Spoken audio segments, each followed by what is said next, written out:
Ал құрметті оқушылар, біз әрі қарай сабағымызды жалғастырамыз. Сен не ішесің? Ішемін, пию. Ішпеймін, не пию. Мынау су. Мен су ішемін. Мынау шай. Мен шай ішемін. Мынау шырын. Мен шырын ішемін. Жаңа сөзіміз су.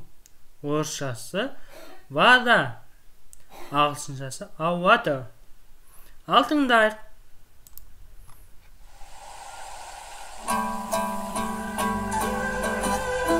Төртінші сабақ. Сен не ішесің? Бірінші тапсырма. Тыңда, қайтала. Үлгі бойынша сөйле. Мынау су. Мен су ішемін. Мынау шай. Мен шай ішемін. Мынау шырын. Мен шырын ішемін. Ал жаңа сөзімізді тыңдайық. Сөздік. Су. Вода. Water. Су, вода, water. Келесі. Мен, екінші тапсырма, толықтырып оқы. Мен су ішемін. Мен сүт ішпеймін. Мен шырын ішемін. Мен шай ішпеймін. Үшінші тапсырма. Тыңда, қайтала. Үлгі бойынша сөйле. Сұрақтарға жауап бер. Үшінші тапсырма. Тыңда, қайтала. Үлгі бойынша сөйле. Сұрақтарға жауап бер.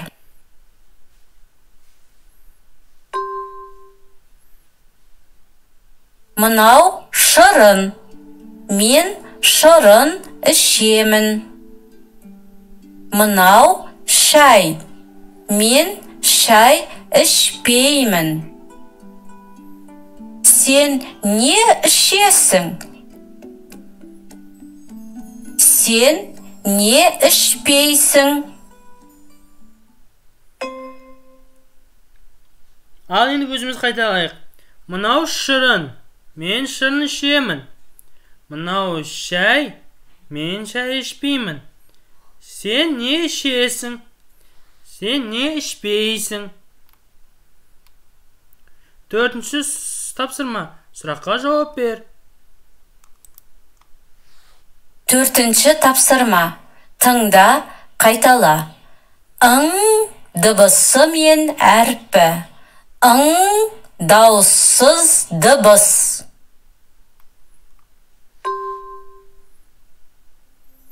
Шаңғы. Қоңыр. Бәтеңке. Сенің атың кім? Менің атым Аңсар. Ал бүгінгі біздің жаңа әрпіміз ың. Ың дауыссыз дыбыс. Ың әріптен басталатын қазақ тілімізде сөз жоқ. Яғни ол әріп сөздің ортасында, аяғында кездеседі, бірақ басында кездеспейді. Ың, шаңғы, қоңыр, бәтеңке.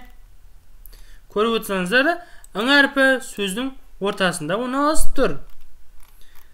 Ал сұраққа жауап берейік төртінші тапсырмаға. Сен су ішесің бе? Егер су ішкің келсе, я ішемін деп жауап беруің керек. Ішпейтін болсаң, жоқ ішпеймін деп жауап беруің керек. Ал енді осымен сабағымыз аяқталды. Комментарияға түсінбеген жерлеріңіз бойынша сұрақ қоюларыңа болады. Осымен сабағымыз бітті. Келесі сабақта кездескенше сау болыңыздар.